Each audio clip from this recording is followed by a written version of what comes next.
रात के करीब 10 बजे थे।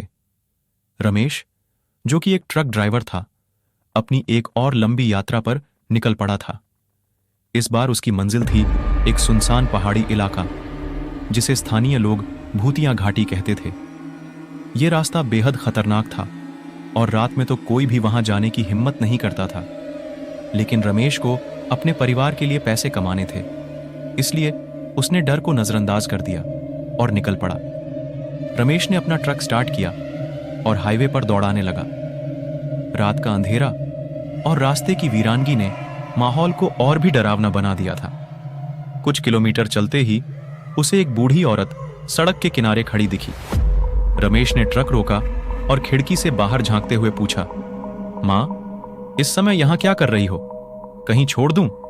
बूढ़ी औरत ने अपनी कांपती हुई आवाज में कहा, बेटा, मुझे आगे वाले गांव तक छोड़ दो। रमेश ने उसे ट्रक में बैठा लिया।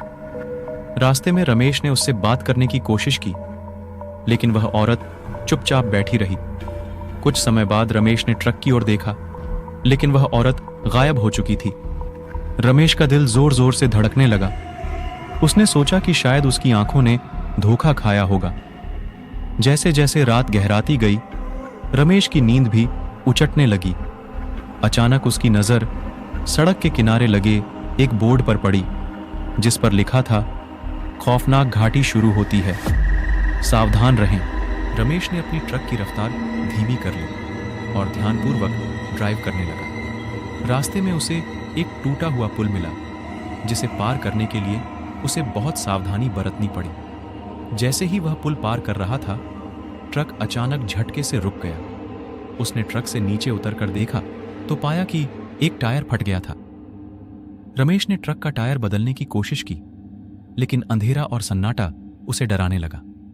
उसने मोबाइल फोन निकालकर टॉर्च ऑन की और टायर बदलने लगा। तभी उसे किसी के हंसने की आवाज सुनाई दी। उसने चारों ओर देखा, लेकिन कोई नहीं था। वह तेजी से काम खत्म करने की कोशिश करने लगा। अचानक उसे महसूस हुआ कि कोई उसके पीछे खड़ा है। उसने मुड़कर देखा तो एक सफेद साड़ी में लिपटी औरत खड़ी थी। उसकी आंखें चमक रही थीं और चेहरा खून से सना हुआ था। रमेश की चीख निकल गई, लेकिन आवाज गले में ही घुट गई। औरत ने धीरे धीरे उसकी ओर बढ़ना शुरू किया। रमेश ने अपनी सारी हिम्मत जुटाई और ट्रक में भागकर चढ़ गया। उसने इंजन स्टार्ट किया और ट्रक को तेजी से भगाने लगा। रास्ते में उसे और भी अजीबोगरीब चीजें दिखाई देने लगी। पेड़ों के बीच से गुजरते हुए उसे कई बार ऐसा लगा कि कोई उसकी ट्रक का पीछा कर रहा है। वह लगातार पीछे मुड़कर देखता रहा, लेकिन हर बार उसे केवल अंधेरा ही दिखाई देता। उसका दिल जोर जोर से धड़क रहा था और उसे समझ नहीं आ रहा था कि वह क्या करे। कुछ देर बाद उसने देखा कि एक पुराना जर्जर मकान रास्ते के किनारे खड़ा है। उसने सोचा कि शायद यहां उसे मदद मिल सके।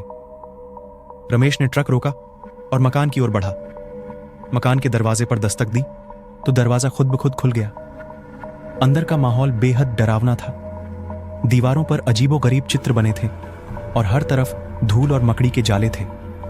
रमेश ने डरते डरते अंदर कदम रखा और आवाज लगाई, कोई है? मुझे मदद चाहिए। अचानक एक कमरे से धीमी धीमी रोशनी बाहर आई। रमेश ने उस कमरे की ओर कदम बढ़ाया। कमरे के अंदर एक बूढ़ा आदमी बैठा था, जो बहुत ही अजीब ढंग से रमेश को घूर रहा था।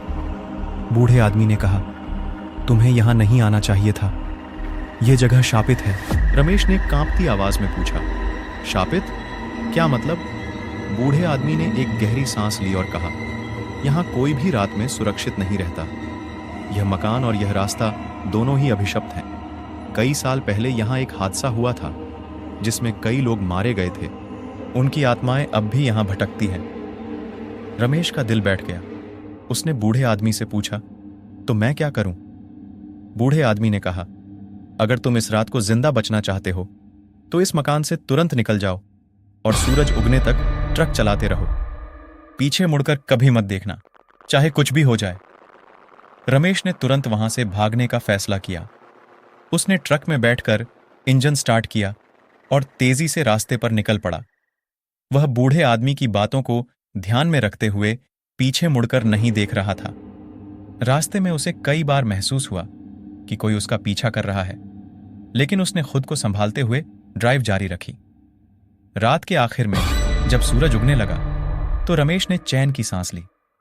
उसने ट्रक को एक सुरक्षित जगह पर रोका और थोड़ा आराम किया।